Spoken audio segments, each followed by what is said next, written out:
ያልታደሉ ስዕሏን ስለቀደዱ እሷን የጎዱ ይመስላችኋል እነሱ ናቸው የሚቀደዱት አውቀውትስ ቢሆን የክብርን ጌታ ምን ባላሉት ነበር ይላል መጽሐፍ ባልሰቀሉት ነበር የእመቤታችን ስዕል ከተወደደ ልጇ ጋር ነው የስጋዌ ስዕል ነው ስዕል አድህኖ ነው የስዕሉ መቀደድ አይደለም እኛን የሚያሳዝነን ይሄንን ያደረጉና ያስደረጉ አስተባባሪዎች ተቀደው መቅረታቸው ነው የሚያሳዝነን ከእግዚአብሔር እቅፍ ተገንጥሎ መቅረታቸው በየትኛውም መንገድ ክፋት የሚያጸድቅበት ምድር ላይ አይደለም ያለነው የትኛውም ሃይማኖት ቢሆን ይሄን ደግ አደረክ አይለው ትልቁ ምክር ያለው ቤተክርስቲያን ውስጥ ነው በዛኛው ዓለም የታመመው ሰው ይመጣና ዶክተር አለው ሳይካትሪስቱን እኔ በህይወት የተደስቻ አላውቅም የአይምሮ ህክምና ያስፈልገኛል ክትትል ያስፈልገኛል የተዛነፈ ነው በህይወቴ ደስ ብሎኛ አያውቅም አለ ኧረ ተው ችግር የለውም ዛሬ መፍትሄውን ታገኛለህ አለው ምንድነው መፍትሄው ብሎ ጠይቋል መፍትሄውማ ከዚህ አሁን ካለውበት ከኔ ሆስፒታል አለፍ እንዳልክ 3 ቤት እንዳለፍ አራተኛው ቤት እከሌ የሚባል አንዳንድ የተለያዩ ሰርከስና አስቂኝ ትርኢቶች የሚያሳይ እከሌ የሚባል የታወቀ ሰው አለ የኔን በሽተኞች የሚያስቅልኝ እሱ ነው ከተወለደ ጀምሮ ስቆ ማያቀውን ሰው ሁሉ የሚያስቅ ሰው ነው እሱ ጋር ሄደና ግባ እጽፍልሃለሁ ብሎ ሊልከው ሲል ዶክተር ሌላ ሐኪም ቤት ካለ ላከኛ ነው ምን ነው ሲለው ያ በሽተኞችን እያላከማከማቸው ሰውዬ እኔ ነኝ አስቂኝ ማለት ስቂ ያለውከው እዚህ ግማሽ ተቀብቶ ግማሽ ተላጭቶ የለም ያለምን ጸበል ጸዲቅ እየቀመሰን በሰይጣን ጽዋ እየተጎነጨን ስለዘመርና አንጸድቅም ስላስቀደስና አንጸድቅም ቆርበንም ላንጸድቅ እንችላለን እኮ ሁለት ቢላዋ ከሆነን ሁለት ዓለም ከሆነን ስለዚህ እግዚአብሔር የመረጠው ልዩ ህዝብ ይፈልጋል በዚህ ዘመን የክፋት አምላክ የለም አለ እንዴ የሚያመልኩት ክርስቶስን ከሆነኮ እናቲቱ ናት የናቱን እንደዚህ ምራቅ ተፍተውባት ልጁ ጎሽ እናቴን እንዲያረግሽ የሚል መሰላቸው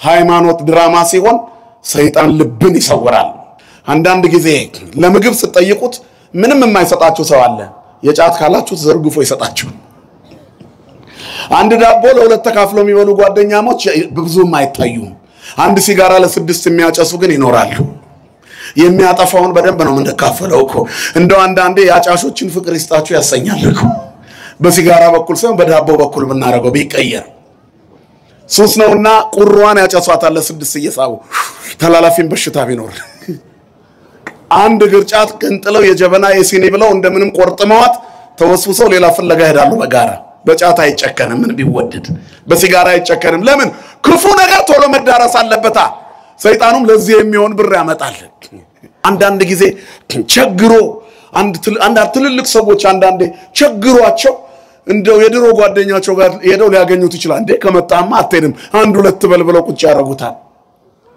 ሰውየው ከነጋ ያልቆረጠመውን ሰውዬ ውሃ ያልጠጣውን ሰውዬ እንደው ለልጆቼ ጉሮሮ አበድረኝ ሊል ቁጭ ሲል በይሉኝታ ደረቁን ያጠጡታል ጥይት የሆነውን መጠጥ ሁለቱን እንደወሰደ ሰውነቱን ይስታል ደህነቱን ለጊዜው ሊረሳ ይችላል እቤት ግን ሀፍረቱንም ድፍረቱንም ቀላቅሎ ይገባና ረስቷቸው የተኛ ጧት በሽተኛ ይሆናል የሄደው ለሌላ ነገር ነው እንዲህ አይነት ሰውኛ ጋር ሲመጣ ይሄንን አንዳደርግ ማስተዋል ይስጠን መድኃኒዓለም ለክፉ ነገር ውስኪ ያወርዱለታል ያ ሰውዬ ሞቅ ብሎ ትንሽ አብሯቸው የመጣሁት እኮ ገንዘብ ልጠይቅህ ነበር ትንሽ ቸገረኝ እቺን ወር በጣም በፈተና ውስጥ ነው ያለሁት እና እንደው ደሞዝ ሲመጣ ቀስ ብዬ ከፍላለሁ ብለስ ጠይቀው አረ ምንም የለኝም ዝም ብሎ እስኪውን ጠጣ 100 ብር የጠየቀውን ሰውዬ እምቢ ብሎት የ10,000 ብር እስኪ ግጦ ጉበቱን አጥቁሮ ይመልሰዋል ሰይጣን ክፉ ነው ለክፉ ነገር ጋባዡ ብዙ ነው የማይጠቅመውን ይግቱናል ዓለም እንደዚህ ነው የሚጠቅመውን ይነጥቀናል አሁን ብዙዎቻችን ሰክረናል ተቀላቅሎብናል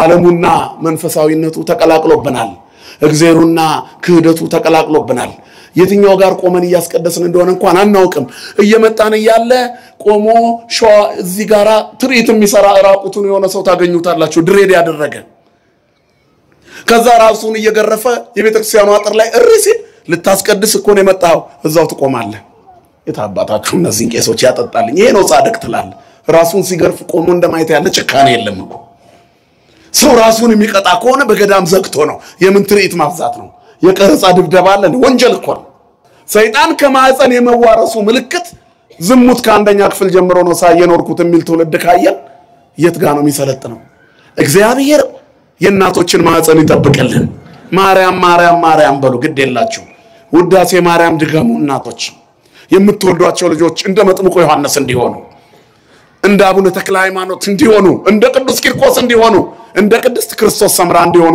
እግዚአብሔር ልጆቻችንን ቅዱሳን ያደርግልን። በስመ አብ ወወልድ ወመንፈስ ቅዱስ አሐዱ አምላክ አሜን። ሰላም ገብርኤል መልአክ በላይ ለማርያም ዛይረፈ ከመእዜን ህዳጣው አኮ ትሩፈ እግዚአብሔር ሀበኒ ሲሳይ ልቡና መጽሐፈ ወአፉ የሙሴ ለእመኮነ ጸያፈ በራቅሊጦስ አሮን ይኩነን ያፈ። ወደ መቤታችን የመጣውን ቅዱሱን ወንጌል መልካሙን የምስራች አምልቼና አስፍቼ ሳይሆን በጎልዳፋ አንደበቴ እንድመሰክር መንፈስ ቅዱስ ለኔ አንደበት ለሁላችንም ደግሞ ሰሚ ጆሮና አስተዋይ ልቦና ይሁነን። ክቡር መምህራችን መጋቤ ሐዲስ መምህር ለይኩን ብርሃን የዚህ ታላቅ ካቴድራል የስብከተ ወንጌል ዋና ኃላፊ፣ የተከበሩ መምህራችን መጋቤ ሃይማኖት መምህር ቀሲስ ሲሳይ የደብረ ሰላም ቅዱስ እስጢፋኖስ ቤተክርስቲያን የጥንታዊና የታሪካዊው ደብር የስብከተ ወንጌል ዋና ኃላፊ፣ የተከበራችሁ የካቴድራሉ የስብከተ ወንጌል መምህራን፣ ሊቃውንተ ቤተክርስቲያን፣ ካህናት አባቶቻችን፣ መምህራን ወንጌል ሰባኪያን፣ ወንድሞች ዲያቆናት፣ ከሩቅም ከቅርብም ተሰብስባችሁ የእግዚአብሔርን ድምጽ ለመስማት እዚህ በቅዱስ ሚካኤል የቃል ኪዳኑ ስፍራ የተገኛችሁ ምእመናን ወምእመናት፣ አባቶች፣ እናቶች፣ ወንድሞች፣ እህቶች፣ ሕፃናት እስከ ሞት ድረስ በወደደን በመድኃኒታችን በኢየሱስ ክርስቶስ ፍቅር እንደምን አመሻችሁ፣ እንደምን ዋላችሁ፣ እንደምን ከረማችሁ። ለባህሪው ሽረት ለመንግስቱ ምልፈት የሌለበት የዘመን ዘመናት ባለቤት የጨለማችን ብርሃን የሞታችን ትንሣኤና የትንሣኤያችን በኩር ከሞት ወደ ሕይወት ከርክሰት ወደ ቅድስና ያሸጋገረን የደከመ ጉልበታችንን በፍቅሩ ያደሰልን ዘወትር የሚራራልን አባት ድካማችንን አይቶ የሚረዳ ስራታችንን የሚፈታ ስብራታችንን የሚጠግን ፍቅሩ ከእናት ልጅ በላይ ውድ የሆነ ሁሉን የሚለውጥ እሱ ግን የማይለወጥ ዘላለማዊ አምላክ የዕለት የዓመት የዘመናት ጌታ ዘመናትን እያፈራረቀ ለዘላለም የሚኖር ሕያው ፈጣሪያችን እግዚአብሔር ስሙ ለዘላለም የተመሰገነ ይሁን። ለዓለም ሕዝብ ሁሉ የተስፋ ምንጭና የድህነት ማስገኛ የሆነች እግዚአብሔርን የምናይባት የሕይወት መስታወታችን ስለ አምላክ የምንነጋገርባት ቋንቋችን የእድሜያችን ማስረዘሚያ ቀመር የምህረት እናት ንግሥት የፍጥረት ሁሉ እመቤት ቅድስተ ቅዱሳን ንጽሕተ ንጹሐን ሰዓሊተ ምሕረት አቁራሪተ መዓት እናታችን ድንግል ማርያም ስለ አማላጅነቷ ስለ እናትነቷ ስሟ ለዘላለም የተመሰገነ ይሁን። መላእክት፣ ቅዱሳን፣ ጻድቃን፣ ሰማዕታት ሁሉ እንደየክብራቸውና እንደየሞገሳቸው ክብርና ምስጋና ይድረሳቸው። በእግዚአብሔር የተመረጠ ኦሪት ዘጸአት ምዕራፍ 32 ቁጥር 26 ላይ የምናገኘው ቃል ነው። በእግዚአብሔር የተመረጠ እግዚአብሔር የመረጠው ሕዝብ ወይም ደግሞ የእግዚአብሔር ሰውነት መንፈሳዊ ቁመና በሉት ርዕሱን ከፈለጋችሁ በእግዚአብሔር የተመረጠ ማንነት ነው። እንግዲህ ዘመነ ማቴዎስን ጨርሰን ዘመነ ማርቆስን ከተረከብን በኋላ ዛሬ 12ኛው ቀን ደርሰናል። በምንወደው መልአክ በገናናው በቅዱስ ሚካኤል በየዋሁ በትሁቱ ሊቀ መላእክት በሆነው በቅዱስ ሚካኤል ክብረ በዓል ያመቱ ክብረ በዓል ዛሬ መጀመሪያችን ነው። እንኳን አደረሳችሁ ለዚህ ቀን። እግዚአብሔር የተመሰገነ ይሁን። ምናልባት የዛሬ ዓመት በዚህ ጊዜ ከኛ ጋራ የነበሩና የሸኘናቸው ወደዛኛው የሄዱ ፋይላቸው የተዘጋ በርካታ ሰዎች አሉ። ለኛ ግን ዘመን ተጨምሮልን መሄዳችን ባይቀርም ግን የዚችን ዘመን ፀሐይ እንድንሞቅ ተፈቅዶልን እነሆ ዘመን ከተቆጠረ ዓመት አዲስ ተብሎ ከጀመረ 12ኛውን ቀን እያመሻሸን እንገኛለን። የነገ ሰው ይበለን መድኃኔዓለም። መኖርም መሞትም መመረጥ ነው። እግዚአብሔር የወደደውን አቆይቶ ይሰራበታል፣ የወደደውን ደግሞ አሰርቶ ይወስደዋል። ሞት መረገም ቢሆን ኖሮ እና አቡነ ተክለ ሃይማኖት አይሞቱም ነበር። ሞት በአዲስ ኪዳን እርግማን ቢሆን ኖሮ ሕግ ስለሆነ የተፈጥሮ ሕግ ስለሆነ ነው የሄዱት እንጂ በአዲስ ኪዳን ሞት ጉልበተኛ ሆኖ መረገም ሆኖ ቀጥሎ ቢሆን ኖሮ አቡነ ገብረ መንፈስ ቅዱስ አይሞቱም ነበር። ቅድስት አርሴማ እናታችን አትሞትም ነበር። ቅድስት ክርስቶስ ሰምራ አትሞትም ነበር። ሞት መመረጥ መጠራት ወደ እግዚአብሔር እቅፍ መሄድ እንደሆነ ደጋጎቹ አባቶቻችን ደግሞ ነግረውናል። ለተዘጋጁት ሞት መመረጥ ነው መኖር ከባድ ስለሆነ ማለት ነው ለዚህ ነው ቅዱስ ጳውሎስ የምድሩን አየና በአገልግሎቱ ውስጥ እግዚአብሔር የቅንነት አምላክ የርኅራኄ አምላክ የደግነት አባት እግዚአብሔር ወደ ሶስተኛ ሰማይ ሄዶ በዚያ ያለውን አኗኗር እንዲያይ ፈቀደለት እስከ ሶስተኛ ሰማይ የተነጠቀው ቅዱስ ጳውሎስ ሲመለስ ምድርን ጠላት ከዚያ ምንድነው ያለው ልሄድ ከክርስቶስ ጋር ልኖር እናፍቃለሁ የሚሻለው እዛ ነው አለ ብዙዎቻችን ሞትን የምንፈራው እዛ ስላላየ ነው ጻድቁ አቡነ ተክለ ሃይማኖት በመናኔ ሲኖሩ ቆይተው በመጨረሻ የልዑልን መንበር እንዲያጥኑ ህዳር 24 ቀን በላይ ከእስራው 40 ከ24ቱ ካህናተ ሰማይ ጋር እንዲያጥኑ ተጠሩ ሰማያዊ መልአክ ሆኑ ምድራዊ መልአክ ነበሩኮ እንደገና በሰማይ መልአክ አረጋቸው እግዚአብሔር በስጋና በደም ባጥንትና በሰውነት በነፍስ ባሉበት በዚህ ባሉበት ቁመና መላእክት አቅፎ ደግፎ ወሰዷቸውና የሰማዩን አኗኗር የሰማዩን ምስጢር እዛ ያለውን ህልውና ይወታዩ ምስጋናቸው የማይቋረጥ እረፍታቸው ምስጋናቸው እረፍታቸው የሆኑ ካህናትን አየ ሁሉም የወርቅ ማዕጠንት ይዘዋል የዕጣኑ ሽታ በህይወቴ እንደዛ አይነት መዓዛ አሽችቼ አላውቅም የሰማይ ሽታ ደስ ይላል አሉ እና ዕጣኑ አይሰነፍጥ አያፍን አይጨንቅ ምስጋናው አይሰለች እኔም ሳይታወቀኝ በአፌ እግዚአብሔር ምስጋናውን ቃል ሞላው ቅዱስ ቅዱስ ቅዱስ አልኩኛው ኢትዮጵያዊው ጻድቅ አቡነ ተክለ ሃይማኖት ክብርና ምስጋና ለአምላካችን ለእግዚአብሔር ይሁን ስለዚህ ከዚያ ሲመለሱ መሄድና አፈቆ በቃ ሰማይን አይታርጉ በጨረፍታ መመለስ ቢቻል እኛ ምድር ላይ ለመኖር ብዙ ዋጋ ባልከፈልን ነበር ሰው ጨካኝ የሚሆነው ክፉ የሚሆነው ነፍሰ ገዳይ ምቀኛ ዘረኛና ተንኮለኛ የሚሆነው እዚህ ብቻ የሱ ፋይል ያለ ስለሚመስለው ነው ወደ ማምሻው ሲደርስ ይናፍቃል ግን ምድር ላይ ብዙ ነገር ስላባከነ ክፋቱ ለንስሐ እንኳን ሳያደርሰው የሚጠራ ብዙ ነው ስለዚህ ሞት መረገም ስላልሆነ ብዙ የምንወዳቸው አባቶች ሄደዋል የነሱን በረከት እግዚአብሔር ለኛ የሚያድለን አሁን ደግሞ በዚች ምድር ላይ የኛ ተራ ነው በወረፋ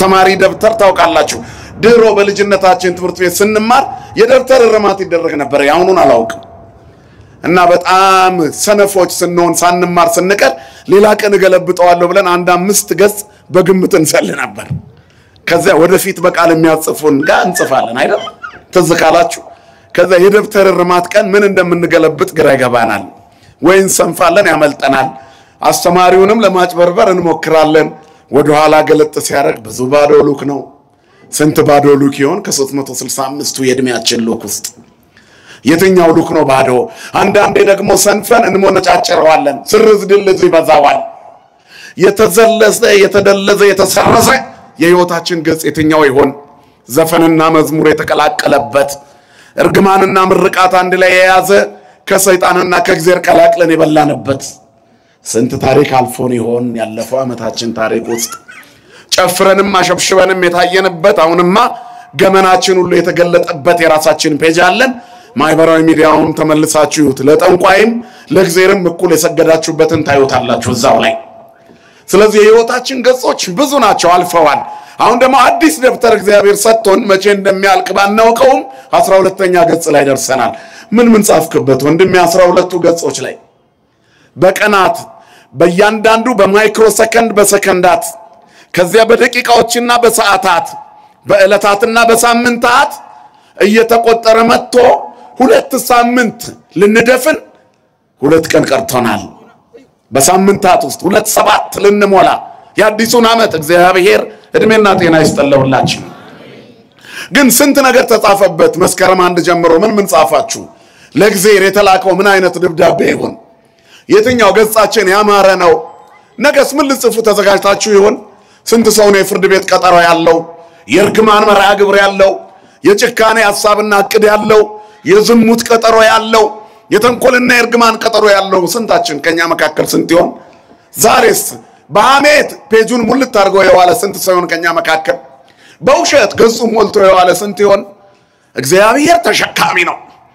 ኃጢአታችን ግንባራችን ላይ ቢጻፍ እመሰ አንተ ኃጢአተኑ ትተአቀብ እግዚኦ እግዚኦ መኑ ይቀውም።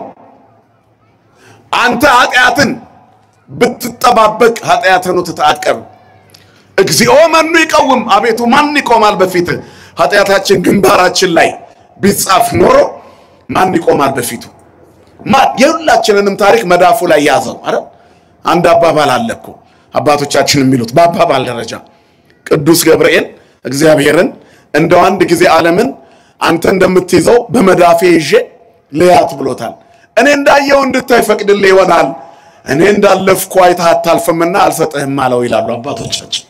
የእግዚአብሔርን ትዕግስት ለማስገንዘብ የተጻፈ ታሪክ ነው የሚል አባባል። እግዚአብሔር ታጋሽ ነው እኮ በጣም ታጋሽ። የህይወታችንን የመጽሐፍ ታሪክ እንደፈለግን ኖረን በምላሳችን ጻድቅ ሆነን ሁሌ እንኖራለን። ሰው በምላስ የሚጸድቅ ቢሆን ኖሮ ማንም ሲኦል አይገባም። ግን አሁን ምናልባት ሲኦል የተጨናነቀ አይመስለንም በኃጢአታችን ብዛት። ከቅዱሱ መጽሐፍ ሚዛንነት ተነስተን ራሳችንን የት ጋር እናድርገው ብንል ልባችን ይነግረናል ለገነት የሚስማማ ህይወት ማናችንም የለንም። እግዚአብሔር ግን መሐሪ ነው። መጽሐፍ ሁሉ በድለዋል፣ ኃጢአት ሰርተዋል፣ የእግዚአብሔር ክብር ጎሏቸዋል ይላል። መሐሪው እግዚአብሔር ግን ገመና ሸፋኝ ነው። መሐሪው እግዚአብሔር ግን ይቅር ባይ ነው። ያችን እኮ ሴት በድንጋይ ልትወገር ስትመጣ ንጽሕት ነሽ አላላትም። ሊገድሏት የመጡት ግን የባሰባቸው ናቸውና ንጹህ ከሆናችሁ ምቷት አላቸው። ዛሬ ቢሆን ንጹህ ነኝ ብለን ትልቁን ኮብልስቶን የምንጭንባት እኛ ነን። እዛች ሴት ላይ ስትዘሙት አገኘናት ተብላ ፊት ለፊት አምጥተው ጌታ ፊት ምን እናርጋት? በሕጋችን ሙሴ በድንጋይ ትወገር ብሏል፣ አንተ ምን ትላለህ አሉት። ከናንተ መሃል ንጹህ የሆነ ይውገራት አለ። ግን ህሊና ነበራቸው ሰዎቹ። በጣም ደስ የሚለው ታሪክ ይሄ ነው።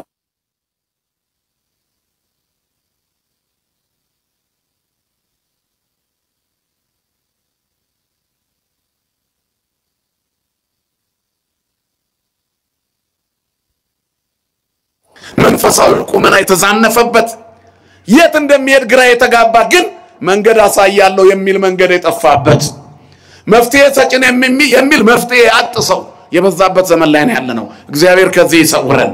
አንድ ሰው በህይወቱ ደስተኛ ሆኖ ስለማያውቅ ሐኪም ጋር ሄደ፣ ሳይካትሪስት ጋር፣ የስነ አእምሮ ሐኪም ጋር። በሰለጠነው ዓለም ነው። በእኛ ሀገር የተጨናነቀና የተቸገረ ሰው በሃይማኖት ደረጃ ጥሩ አበንሳ ካለው በቂው ነው። ከሳይካትሪስት በላይ ነው። ትልቁ አእምሮን ዘና የሚያደርግና መንፈስን የሚያረጋጋ ወደ ልብ የሚመልስ ትልቁ የምክር መንገድ ቢኖር መንፈሳዊ ምክር ነው። ምክር ሰናይት ለኩሉ ዘይገብራ ነው። ቀዳሚ ያለ ጥበብ ፈሪሃ እግዚአብሔር። ተጨንቆ የመጣውን ሰው እግዚአብሔርን መፍራት ስታስተምረው የህይወት መስመሩ ከዜሮ እንደሚጀምር ያውቃል።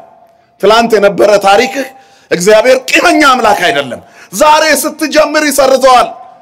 አንተ ከህሊና የተነሳ አትረሳው። ምን ነው እንደው በልጅነታችን ሰርተን የምንጸጸትባቸው ታሪኮች እኮ አሉ።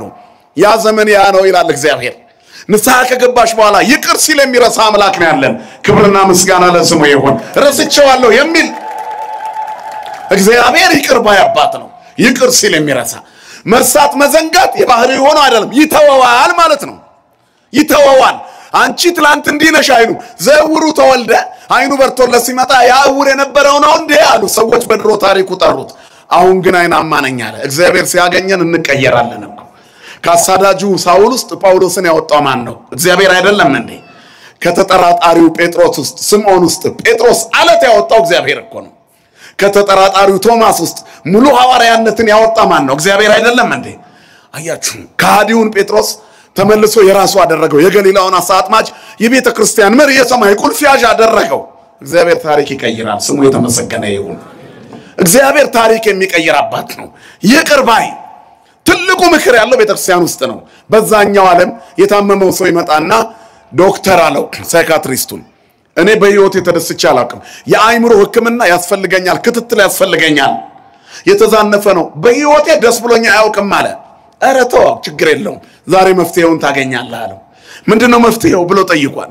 መፍትሄውማ ከዚህ አሁን ካለውበት ከኔ ሆስፒታል አለፍ እንዳልክ 3 ቤት እንዳለፍክ 4ኛው ቤት እከሌ የሚባል አንዳንድ የተለያዩ ሰርከስና አስቂኝ ትርኢቶች የሚያሳይ እከሌ የሚባል የታወቀ የታወቀ ሰው አለ የኔን በሽተኞች የሚያስቅልኝ እሱ ነው ከተወለደ ጀምሮ ስቆ ማያውቀውን ሰው ሁሉ የሚያስቅ ሰው ነው እሱ ጋር ሄደና ግባ እጽፍልሃለሁ ብሎ ሊልከው ሲል ዶክተር ሌላ ሐኪም ቤት ካለ ላከኛ ነው ምን ነው ሲለው ያ በሽተኞችን እያላክ ማከማቸው ሰውዬ እኔ ነኝ አስቂኝ ማለት ስቂ ያላውቀው አያችሁ መላጭ ቢያብጥ በምን ይበጡታል ይላሉ አባቶቻችን ውሃ ቢያንቅ ነገሩኝ እስኪ በምን ይውጡታል ውሃ ራሱ ካነቀ ሌላ ነገር ቢያንቅ በውሃ ይዋጣል ያ ትልቁ ሰው ሰዎችን የሚያዝናናው መፍትሄ የሚሰጠው ሰው በሽተኛ ሆኗል ከባድ ነው ሐኪም ታሞ ሲቸገር መድኃኒት እጁ ላይ ያለ ለብዙ ፈውስ የሆነ እግዚአብሔር ከዚህ ይሰውረን ሁላችንን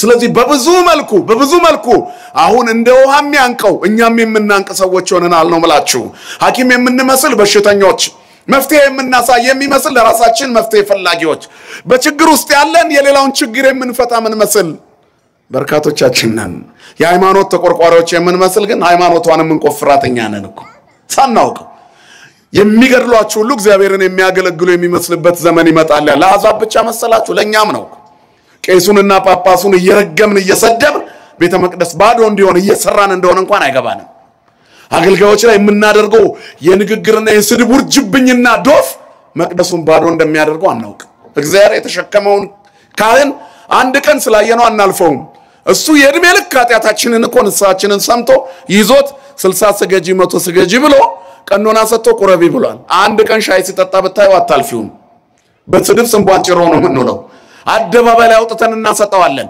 የኛን ገመና ተሸፍኖ የሰው መግለጥ የምንሮጥ ሰዎች ነን እግዚአብሔር ይቅር ይበለን ሁላችንን ስለዚህ የምንኖረው በእግዚአብሔር ትከሻ ላይ ነው የተሸከመን እግዚአብሔር አልደከመውም እኛ ግን ተሸከሙኝ ያላሉትን ሰዎች እየገፈተርን እየጣልን ነው እኛ ላይ ሳይቀመጡ እግዚአብሔር ሁላችንንም ከትከሻው ላይ አያወርደን ወገኖቼ ተሸክሞናል የምንኖረው በፍቅሩ ትከሻ ላይ ተቀምጠን ነው በትዕግስቱ ትከሻ ላይ ተቀምጠን ነው እግዚአብሔር እንደዚህ ነው አያንሸራተተን ትከሻው አይጥልም ትከሻው አይዝልም ስለተሸከመን አይደክመውም አባት ነው አባት ምን ቢደክመው ልጁን አይጥለውም ስሙ የተመሰገነ ይሁን ስለዚህ በእግዚአብሔር ቸርነት እዚህ ደርሰናል ከዚህ በኋላ ምንድነው ቅዳችን እግዚአብሔር ከመረጠው ሕዝብ ጋር የእግዚአብሔር ሰውነት ይዘን ነው የምናልፈው ትልቁ ነገር ይሄ ነው በብዙ መከራና ስቃይ ውስጥ ብዙዎቻችን አለን የመኖር ስጋታችን ጨምሯል ደስ የሚሉ ነገሮች ከፊታችን የሉም ግን እናልፈዋለን ማን ካለ ከኛ ጋር እግዚአብሔር ካለ ነው ስለዚህ እግዚአብሔር የመረጠው ቁመና ያስፈልጋል በዚህ ዓመት የመጀመሪያው ጉዳይ ለእግዚአብሔር የተመረጠ እግዚአብሔርን ደስ በሚያሰኝ የህይወት መንገድ ላይ መቆም አለብን በቃ አያዋጣም ምድር አያዋጣም የልጅ ጡረተኛ የበዛባት ሆናለች ምድሪቷ የሽማግሌ አሳዛኝ የሚታይባት በስታለች ምድሪቷ ጤነኛ የጠፋበት ነው ሁላችንም በትክክል አልተመረመርንም እንጂ ማንንም ጤነኛ የለም ይቅርባዩ አምላክ ማሪው አምላክ እሱ ደግፎን ነው እንጂ ጉልበታችን መንቋቋት ከጀመረ ወገባችን መቆረጣጠም ከጀመረን ቆይቷል ነፍሳችንም ከዛለች ከርማለች የምንኖር ይመስለናል እንጂ ብዙ ነገር ካቆምን ቆየን እኮ በግምት ነው ቀኑ መሽቶ ሚነጋው እንደምንም የምድር ጉዞን ለማለፍ የሚታገል ትውልድ በበዛበት ውስጥ መንፈሳዊ ቁመና ብቻ ነው የሚያዋጣው ወንድሞቼ ማንም በግራም በቀኝ ለኛ የሚቆምልን ሰው የለም በተለይ ለኦርቶዶክሳዊ ከዚህ በኋላ እግዚአብሔርን ተደግፎ ከመቆም የተሻለ ነገር ምንም የለም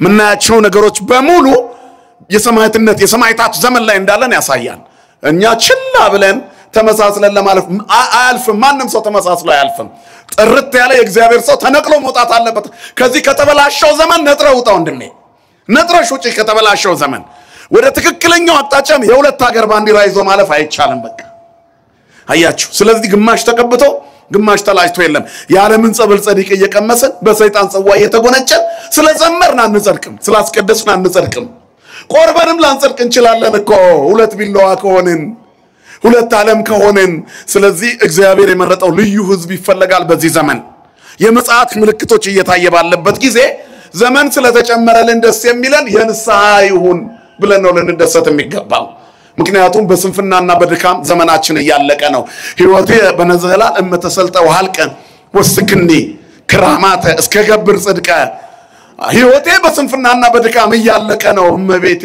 ሆይ ጽድቅን የምሰራበት ንስሐ የምገባበት ዘመናትን ጨምሪልኝ ማለት እድሜ የሚጨምር ማን ነው ልጇ ክርስቶስ ነው በሷ በኩል ክርስቶስን መለመን አብርሃም አባቶይ ማረኝ ይላል ነዌ ሉቃስ 16 ላይ ማሪ ማን ነው ምህረት የሚሰጥ እግዚአብሔር ነው ግን አብርሃምን ማረኝ ማለት ምን ማለት ነው አምላክ ይማረኝ ይታደገኝ ነው ደራሲውም እመቤታችንን ልጅሽ ምህረት ይቅርታ እንዲያደርግልኝ ባንቺ በኩል ለምነው እግዚአብሔር በቅዱሳኑ በኩል ሲለመን ይሰማልና በህዝቡ ላይ ጨክኖ በእስራኤል አዝኖ ሙሴና ኤልያስ እንኳን በፊቴ ቢቆሙ ይሄን ህዝብ ጨክኜበታለሁ ይላል አይደል መጽሐፍ ሙሴና ኤልያስ ቢቆሙ አያችሁ ለካ ቢቆሙ ይምራል ማለት ነው ቅዱስ ሚካኤል ይቆምልን ዘመኑ የንስሐ እንዲሆን የተጨመረልን እድሜ እግዚአብሔር የሚሸት መዓዛ ሰማይ የሚሸት መዓዛ እጣን የሚሸት መዓዛ ያለው እንዲሆን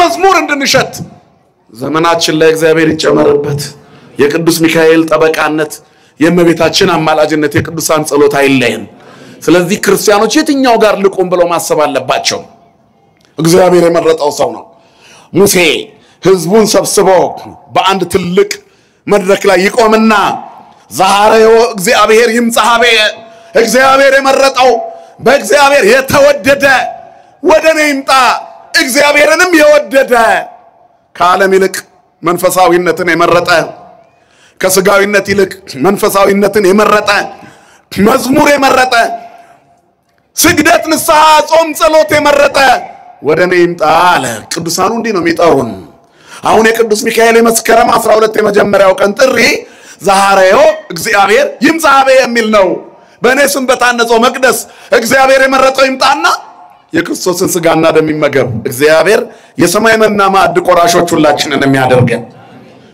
ታሪኩ እንደዚህ ነው እስራኤል በግብጽ የተንከራተቱበት የመከራ ዘመናቸው በብዙ ጾም ጸሎት በብዙ ሰቆቃ በብዙ ስቃይና መከራ እግዚአብሔር ቸር ስለሆነ መሐሪ ስለሆነ ይቅርባይ ስለሆነ ደጉን ሙሴ እረኛውን ሙሴ ከኮሬብ ጠርቶ ግብጽን አድቅቆ ኤርትራን አሻግሮ ነፃ ወጣቸው ከዚያ በኋላ በመንገዳቸው ላይ ሲሄዱ የኖሩበት ግብጽ የተከተላቸው የኖሩት ኑሮ የግብጾች አኗኗር ውስጣቸው ነበረ ከነዓን መግባት ብቻውን ላይ ያጸድቅ ይችላል ምክንያቱም ወደ ከነዓን ለመግባት ኤርትራን መሻገር ብቻ ላይ ያጸድቅ ይችላል ከነዓን መግባት ያስፈልጋል ስለዚህ ልጅነት ማግኘት መጠመቅ ብቻውን ከአዳም ጀምሮ የመጣውን በደላችንን ቢደመስስልንም የእግዚአብሔር ልጆች ቢያደርገንም የገነት ወራሾች የክብሩ ቀዳሾች የመንግስተ ሰማያት ባለቤቶች ግን ብቻውን አያደርገንም ምክንያቱም መግባት አለብን መንግስተ ሰማያት የሚያስገባ በልጅነት ውስጥ እንደገና የመኖር በነጻነት ልንኖር ይላል ክርስቶስ ነጻነት አወጣን እንግዲህ ጸንታችሁ ቁሙ ዳግመኛም በባርነት እንዳትያዙ ግብጽን እያሰቡ ከነዓን መግባት አይቻልም ሲኦልን እያሰቡ ገነት መግባት አይቻልም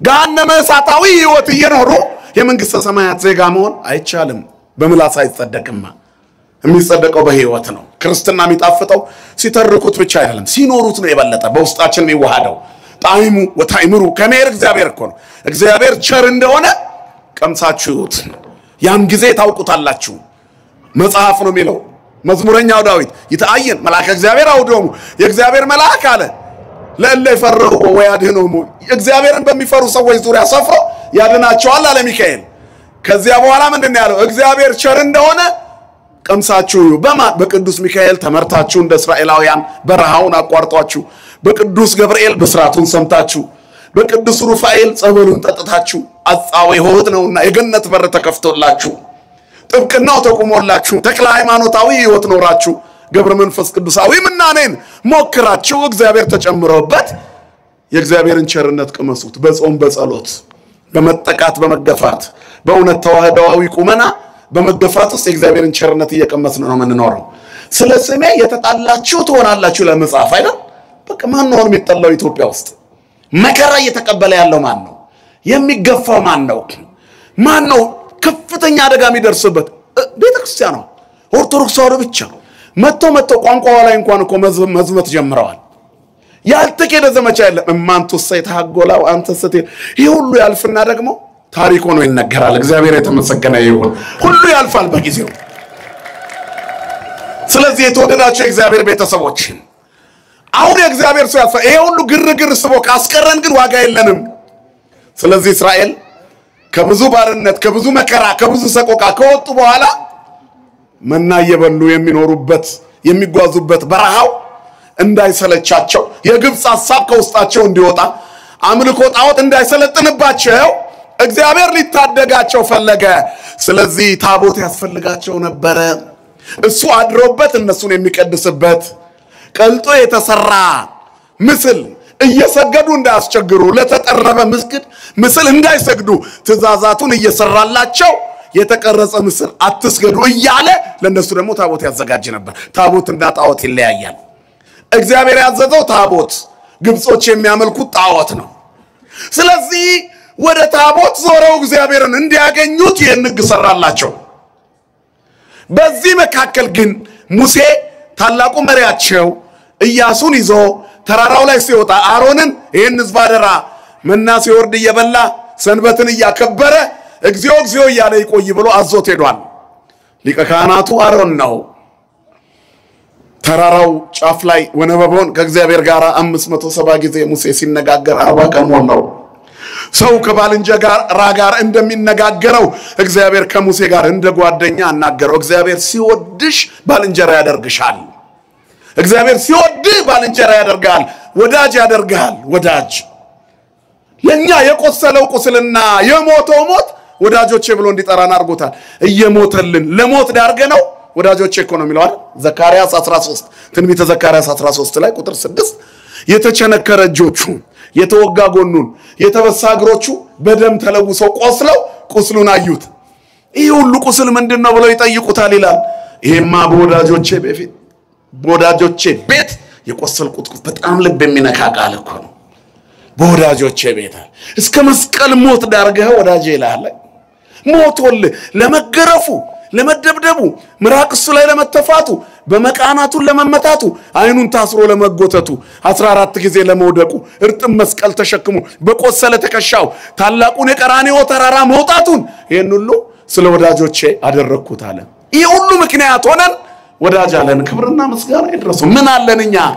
የኛ ቁመና ከእግዚአብሔር የፍቅር ስጦታ ጋር ሲነጻጸር ኢምንት ነው። የተወደዳችሁ እግዚአብሔር ቤተሰቦች እግዚአብሔር ፍቅር ነው የሚለው ቃል 3 ፊደል ብቻ አይደለም።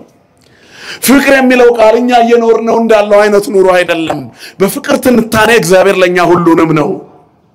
ለሚወደው የኔ ያህል ይቀርባል። ሙሴን ወዶት ነበርና ያውም በዘመነ ጥንተ አብሶ በዚያ ዘመን ገና አዳም ወድቆ የአዳም ልጆች ሁሉ ሲሞቱ ሲኦል በሚገቡበት ጊዜ ሙሴን ግን ይወደው ነበር። ባሪያዬ ሙሴ በመካከላችሁ ነብይ ቢኖር በራእይ ነው መገለጥለት ወይንም በህልም በራእይ አናግረዋለሁ። ሙሴ እንደዚህ እኮ አይደለም አላቸው። ከኔ ጋር ፊት ለፊት ይነጋገራል። ሙሴ የእግዚአብሔርን ፊት ያያል አለ። ክብርና ምስጋና ይድረሰው።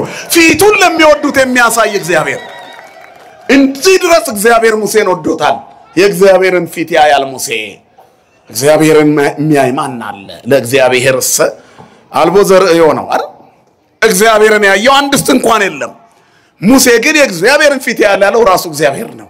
ምክንያቱም ቸርነቱ ርህራሄው በእግዚአብሔር በሙሴ ፊት ይመሰገን ነበር። እግዚአብሔር እንደ ፀሐይ አብርቶ ይወርድ ነበር። ድምጹን ስለሰማ በምስክሩ ታቦት ፊት ቆሞ ስላናገረው የደመና አምዱን ስላየ እግዚአብሔርን ፊት አየተባለ እንደ ሙሴ አንጸባራቂ ነብይ የለም። ማን ይበልጠዋል ከመቤታችን በቀር? እመቤታችን የሙሴን ፊት አብርቶ ተገልበብለነ ሙሴ ተሸፈንልን ይሉት ነበር እስራኤል።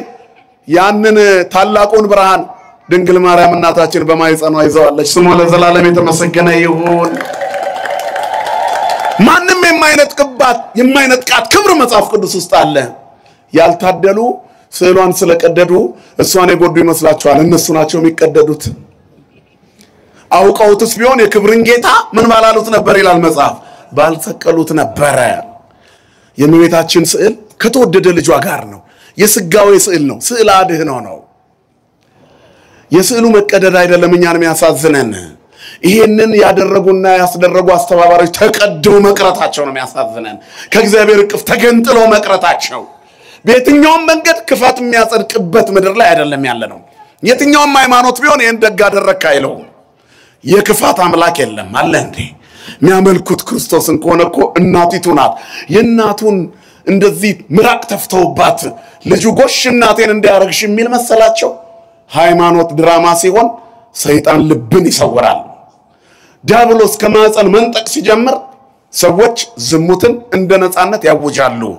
ስብከቶች ተራክባዊ ወይንም በዘመኑ ቋንቋ ወሲባዊ ይሆናሉ። ነውር አደባባይ ላይ ይወጣል። ስለ ጽድቅ ማውራት በሚገባው አጭር ዘመን ውስጥ ሰይጣን ስለ ኃጢአት እያስወራንና ኃጢአት እያሰራ ብዙዎቹን ነጥቆ ወደ ባህር ወረወራቸው። ብቻውን መጨረሻ ላይ ገሃነም እንዳይገባ የዚህ አይነት ገሃነማዊ ፍጥረታትን እያመረተ ነው። እግዚአብሔር ቤተሰቦቻችንን ይጠብቅልን። ስለዚህ እግዚአብሔር ፍቅሩ ከሚነገረው በላይ ነው። በቋንቋ የሚገለጥ አይደለም። ታጋሽ አምላክ ስለሆነ ነው አሁን ያለንበት ደረጃ እንጂ እግዚአብሔር ለሁሉ ወዳጅ ነው። ወዳጅ ነው እግዚአብሔር። ይሄንን ሁሉ መከራ፣ ይሄንን ሁሉ ስቃይ፣ ይሄንን ሁሉ የመስቀል ሞትን ታግሶ የሞተላትን ጌታ ረስታ እሱ ያለበት እናቱ ያለችበትን ስዕል እየቀደዱ ጽድቅ አለ ብላችሁ ታስባላችሁ? በየትኛውም ሎጂክ አያዋጣም እኮ። ኦርቶዶክሳዊ ተዋሕዶ ቤተክርስቲያን ቆፍጣና ልጆች ነው ያሏት። በየትኛውም መንገድ አይፈቀድም። እኛ እንኳን እንድንሳደብ ይፈቀዳል? ንገሩኝ እስኪ። አንድ ሼክ ሙስሊም ሆኖ እዚህ ቢመጣና ቢጠመቅ አሁን እዚህ ጋር ለምስክርነት የሼክ ልብስ ቢለብስ ትፈቅዱለታላችሁ? እንኳን እኛ እናንተም አትፈቅዱም። ከወጣ በኋላ ምን አስለበሰው? የለቀቀውን ማሊያ ቡድን ማሊያ እንደገና ለብሶ መውጣት እኮ በራሱ ሌላ ስራ ያስቀጣል። በዓለም ሕግ የጠላት ልብስ መልበስ ይቻላል? ንገሩኝ እስኪ። አይቻልም። ካወለቀ ነው። እኛ ቤት እንዲህ የለም። እዚህ ቤት ከፕሮቴስታንት ከመጣ ከረባቱን ያወልቃል፣ ነጠላ ይለብሳል። ያው ዩኒፎርሙ እሱ ነው ብዬ ነው፣ ይቅርታ ይደረግልኝ። ከሙስሊም ከመጣ ሂጃቡን ይሄንን ሼክ ኮፍያውን ቆቡን የእስልምና ቆቡን ያወልቃል። ምክንያቱም ያ ሃይማኖት በዚያ የተከበረ ነው፣ ራሱን የጠበቀ። እዚህ ሲመጣ ነጠላ ይለብሳል። ነበርኩ እያልን ማስታወቂያ አንሰራምኛ። የመጣው ለራሱ ነው። ቤተክርስቲያን በማስታወቂያ አትበዛም። ክብርና ምስጋና ለአምላካችን ይሁን። የተመሰረተችው በክርስቶስ ደም ነው። ግን ከለቀቁ ቤተክርስቲያኗን ከረሷት ከ40 ዓመት በኋላ ቀሚስና ቆብ እየለበሱ ቲክቶክ ላይ የሚወጡ ሰዎች አሉ፣ ፓስተሮች። የንግድ ቦታ እንደሆነ የሚታየው ይሄ ነው። አያችሁ፣ ከ40 ዓመት በኋላ ሼክ ከተባሉ በኋላ ቀሚስና ቆብ ለብሰው ማስታወቂያ የሚሰሩ ሙስሊሞች አሉ። ንግድ ሲሆን፣ ሃይማኖት ንጽህና ሲሆን የእግዚአብሔርን ፍቅር አይቶ መቅረት ነው። እግዚአብሔር በፍቅሩ ያቆየኑላችንም። ለዚህ ግን የማንን ፊት ማየት ይፈልጋል? የእግዚአብሔርን ፊት። ሙሴ ፊቱን ያይ ነበር። ድንግል ማርያም ደግሞ ወልዳ ስማዋለች። ክብርና ምስጋና ለስሟ ይሁን። እመቤታችን የእግዚአብሔርን ፊት የሚያየው ሙሴ ከተራራው ከመውረዱ በፊት 40 ቀን ሞላው። ይሄ ሙሴ የት እንደሄደ አናውቅም። 40 ቀን ሞላው። ስለዚህ በፊታችን የሚሄዱ አማልክትን ስራልን። ሙሴ የት ሄደ? ወደ ግብጽ ተመለሰ እንዴ? በተራራው በኩል አቋርጦ እንደገና ፈርዖናውያን ወሰዱት እንዴ? የት ሄደ? አናውቅም። አማልክት ካልተሰሩልን ሰይጣን ወደ እስራኤል ገባ። ወይታሃቡ ወፍኖተ ለሰይጣን ተምኡ ወይታብሱ፣ ተቆጡ ኃጢአት እንዳትሰሩ፣ ለዲያብሎስ እድል ፈንታ አትስጡት ይላል መጽሐፍ። ለሰይጣን እድል መንሻ አትስጡት፣ እድል አትስጡት፣ እድል ፈንታ አትስጡት ይላል። ተምኡ ወይታብሱ፣ ተቆጡ ግን አትበድሉ። ምን ብትበሳጩ እንኳን እግዚኦ በሉ። የመላእክት አለቃ ቅዱስ ሚካኤል እንኳን ስሙ የተመሰገነ ይሁን፣ ገናናው መልአክ ስለ ሙሴ ሥጋ ከዲያብሎስ ጋር ተከራከረ፣ ተቆጣ፣ ግን ክፉ ቃል አልተናገረም። ምን አለው ጌታ? ንገሩኝ እንጂ። ይገስጽ ይሁዳ ላይ የተጻፈ መልእክት ነው። የመላእክት አለቃ ቅዱስ ሚካኤል ስለ ሙሴ ሥጋ ነው የተከራከሩት። ቅዱሳን ከሞቱ በኋላ ያማልዳሉ አያማልዱም እያሉ ይጠይቁናል። ከዚህ በላይ መፍዘዝ እኮ የለም። ሰይጣን አይምሮአችንን እንዳያደነዝዘው ይጠብቀን መድኃኔዓለም። ከሞቱ በኋላ ቅዱሳን ምንም ጥቅም የሌላቸው ከሆኑ ቅዱስ ሚካኤል ስለ ሙሴ ሥጋ ምን አከራከረው ከዲያብሎስ ጋር? ሞቷል ብሎ አይተወውም ነበር? በጣም ቀላል እኮ መንገድ ነው። ለዚህ እኮ ብዙ መማር አያስፈልግም። ስለ ሙሴ ሥጋ ሚካኤልና ዲያብሎስ ተከራከሩ። ለምን? የሙሴ ሥጋ ቅዱስ ነው፣ ቅዱስ ነው ሙሴ። እግዚአብሔር ያዕቅብ ኩሉ አጽንቲሆሙ ለጻድቃን፣ የጻድቃንን አጥንቶቻቸውን ማን ይጠብቃል? ንገሩኝ እስቲ። እግዚአብሔር ይጠብቃል። እግዚአብሔር የመረጠው አጥንቱ ይጠበቃል።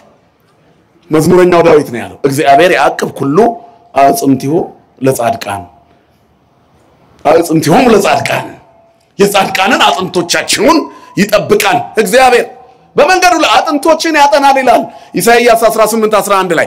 እግዚአብሔር ሁሉ ጊዜ ይመራል፣ ነፍስህን ከመልካም ነገሮች ያጠግባል አጥንቶችንም ያጠናል አንተም እንደሚጠጣ ገነት ውሃውም እንደማያቋርጥ ፈሳሽ ትሆናለህ የሚጠጣ ገነት ውሃው የማያቋርጥ ፈሳሽ ይሆናል ሰው የእግዚአብሔር ሰው ሲሆን ክብርና ምስጋና ለስሙ ይሁን የሚቋረጥ ቅድስና አልተሰጠንም ምድር ላይ ታሪኩ ሰው የሚያበቃ ከሆነ ሃይማኖት ምን ይጠቅማል በስጋ ብቻ ከሮጥንበት ሊበቃ እኮ ነው አይደለም ስለ ሙሴ ስጋ ተከራከሩ ከዛ አልተቆጣም ሚካኤል የዲያብሎስ ንግግር ዕውቀት የጎደለው ክፋት የተሞላው ተንኮል የበዛበት እንደሆነ ጥመት ያለው እንደሆነ ሲያይ ምን ብሎ ገሰጸው እግዚአብሔር ጌታ ይገስጽሃል አሁንም በክፋት መንገድ የሚመጡትን ጌታ ይገስጽልን መድኃኔ ዓለም ይገስጽልን በዚህ ልክ ነው ሙሴ በዚህ ልክ የከበረ የእግዚአብሔር ሰው ነው ሚካኤል ከሞተ በኋላ የሚከራከርለት ከተቀበረ በኋላ የሚከራከርለት ነው ሙሴ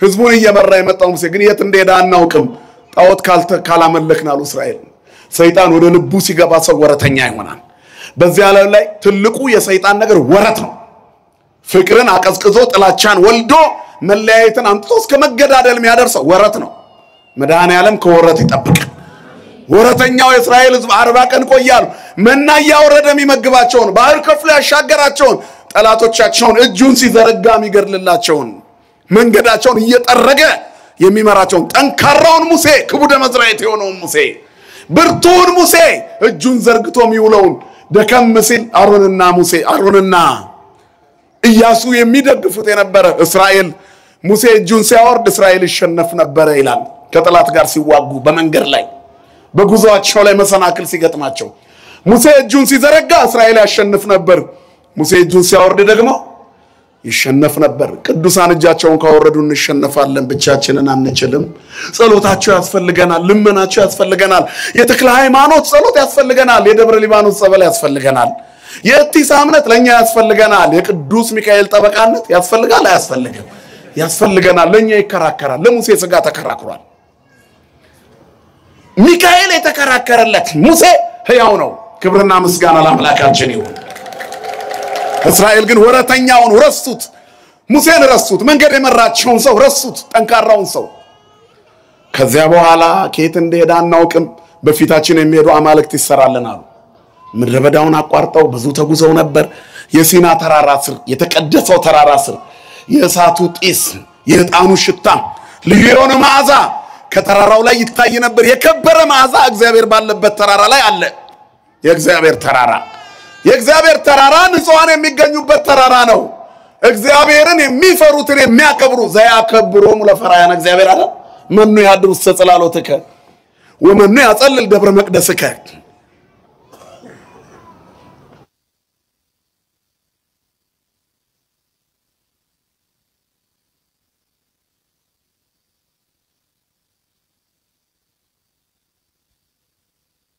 የሆነ ወዘይ ማለ በጎሉት ለቢጹ በባልንጀራው ላይ በሐሰት ያልማለ ወዘይ ለቃ ወርቆ በረዴ ወርቁን ባራጣ ያላበደረ እያለ ይወርድና መዝሙር 13 ላይ ያለው ዘያከብሮሙ ለፈራሃያን እግዚአብሔርን የሚፈሩት የሚያከብር ነው መንግስተ ሰማያት የሚገባው እነማን ናቸው እግዚአብሔርን የሚፈሩት እነ ሙሴ እነ ቅዱስ ሚካኤል እነ ኤልያስ እነ አቡነ ተክለ ሃይማኖት እነ ገብረ መንፈስ ቅዱስ እነ ቅድስት አርሴማ እነ ቅድስት ክርስቶስ ሰምራ ደጋጎቹ እናቶቻችን አባቶቻችንን እነሱን ያከበረ እግዚአብሔርን የሚፈሩትን የሚያከብር ይላል መዝሙር 14 ገብታችሁ አንብቡት በተቀደሰው ቅድስና ተፍራ የሚቆመው በተራራው የሚጠለለው ደብረ እግዚአብሔር የተቀደሰው ተራራ ማን ነው በቅድስና ስፍራ የሚያድረው እግዚአብሔርን ተክለ ሃይማኖትን የሚያከብር ለቅዱሳን ክብር የሚሰጥ ወለራታን ይደሉሙ ክብር የሚለውን የዳዊትን ቃል የሚፈጽም ለቅኖች ምስጋና ይገባል ምን ይገባል ለተክለ ሃይማኖት ምን ይገባል ለቅዱስ ሚካኤል ምን ይገባል ለቅዱስ ገብርኤል ምን ይገባል ለገብረ መንፈስ ቅዱስ ምን ይገባል ለቅዱስ ሩፋኤል ምን ይገባል ክብርና ምስጋና ለአምላካችን ለእግዚአብሔር ስለዚህ ዘያከብሮሙ ለፈራያን እግዚአብሔርን የሚፈሩትን የሚያከብር በቅድስናው ተራራ ላይ ያድራል ቅዱሳን ይሄን ያክል ክብር አላቸው ይሄን የከበረ ሙሴ እስራኤል ረሱት የሃይማኖት መዛነፍ የእግዚአብሔር ሰውነት ማነስ መንፈሳዊ ቁመና መዝለፍለፍ የሚመጣው ከቅዱሳን በመራቅ ነው የተመረጠ ህዝብ እግዚአብሔር የመረጣቸውን የሚመርጥ ያከበራቸው የሚያከብር ነው። ስለዚህ በየሚዲያው የምታዩት መዝለፍለፍ እግዚአብሔርን የማጣት ምልክት ነው። ኃጢአት ማለት ማጣት ማለት ነው። ኃጣ ሲል አጣ ይላል። ማንን አጣ ማለት ነው? በቃ ሰው እግዚአብሔርን ሲያጣ ባዶ ነው የሚሆነው። ያለ እግዚአብሔር መኖር አይቻልም። ህይወት ያለ እግዚአብሔር ባዶ ናት። ስለዚህ ኃጢአት ነው። የኃጢአት የመንፈሳዊነት መዝለፍለፍ ፍጹም ተስፋ ማጣት ባጋንንት የመወረስ ምልክት ነው። ሰው እንዲህ አይነት ጸያፍ ተግባር ማድረግ ወደ ተሳሳተ መንገድ መሄድ ለቅዱሳን ክብርን አለመስጠት። ስለዚህ ከዚህ ለመውጣት ያስፈልጋል። መጽሐፍ ከመካከላቸው ውጡና ይላል የተለያችሁ ነው። አሁን የመውጣት ዘመን የሆነ የዘመን ከምንፍቅና የመውጣት ዘመን ቅዱሳንን ከመሳደብ የመውጣት ዘመን ነገረ ማርያምን አለመረዳት ካለበት ዓለም የመውጣት ዘመን ወደ መረዳት የመምጣት ዘመን ሳሊለነ ቅድስት ወደ ማለት ዘመን ማለት ነው። የተለያችሁ ነው ልዩዎቹ ነው እግዚኦታችሁ ዝናብ የሚያወርድ ማቱ የሚመልስ ቁጣውን በትዕግስት የሚያደርግ ይሁን በጸሎታችሁ ዝናብ ይዝነብ ፀሐይ ይውጣ የቅዱሳን ጸሎት ይሁን ጸሎታችሁ ይሄ ነው ይሄ ዘመን ይሁን ይሄስ የሚሆነው ሙሴያዊ የወገን ተቆርቋሪነትና መንፈሳዊ ቁመና ሲኖር ነው። ተራራው ላይ ሙሴን ሲያደርግ ከታች ያለው ሙሴ የት እንደሄደ አላውቅም ብሎ አሮንን አንቀው ያዙት ይላል። በፊታችን የሚሄዱ አማልክት ስራልን እስከመቼ እንዲህ እንኖራለን አሉ። በዚህ ጊዜ ሙሴ ገና አልመጣም ነበርና አሮን ምን አለ? ወርቆቻችሁን አምጡ፣ የሚስቶቻችሁንና የሴት ልጆቻችሁን ወርቅ አምጡ፣ ያንገታቸውን ሐብል፣ የጣቶቻቸውን ቀለበት፣ የእጆቻቸውን አምባር፣ የእግሮቻቸውን አልቦ ይዛችሁን ያንገታቸውን ማርዳ ሰብስባችሁ አምጡ አለ። ብሩንና ወርቁን ሰብስቡና አምጡ ጌጦቹን።